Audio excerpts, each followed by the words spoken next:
Shamim Chaudhry is in Gaziantep near the Turkey-Syria border and joins me now for more on those talks.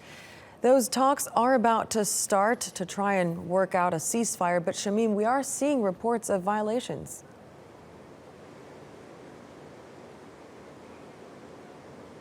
Yes, that's right. We have been seeing many reports about violations since this ceasefire started on the 30th of December. And some of the areas that have been reported as places where fighting is still going include, as you say, Homs, where a number of civilians have been killed. It's just outside the city of Homs, in fact. And also Wadi Barada, which is a valley just north of Damascus. And it is home to a key water pump that supplies water to the vast majority of the residents in Damascus, which is more than about 5 million or so. Now, this valley has been bombarded. It's become the new flashpoint after Aleppo in the war in Syria, and it's been bombarded quite severely by regime forces for around a month or so now. Now, this is despite the ceasefire, as you say, and it is very heavily populated.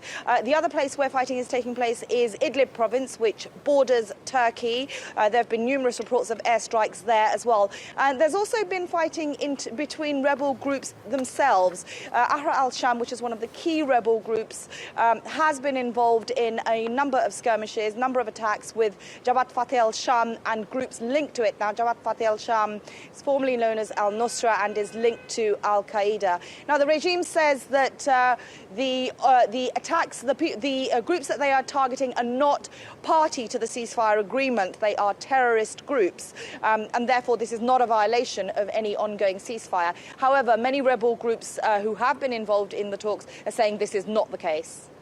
Now, as we just heard, the Syrian regime is moving closer to Al-Bab. Just remind us, what's so significant about this border town?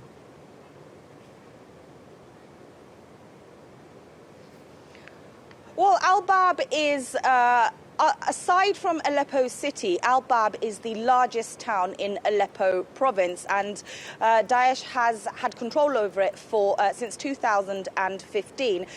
So for the regime to recapture it, it will be a significant blow for Daesh because it provides a key route to its de facto capital, Raqqa.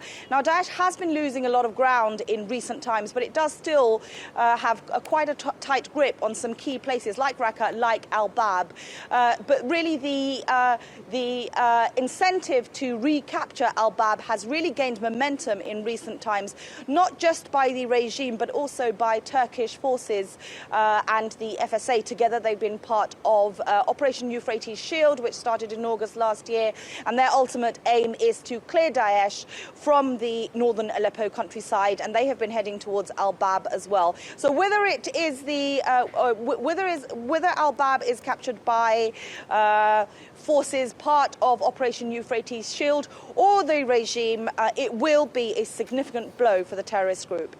All right, many thanks. Shamim Chaudhry there in Gaziantep.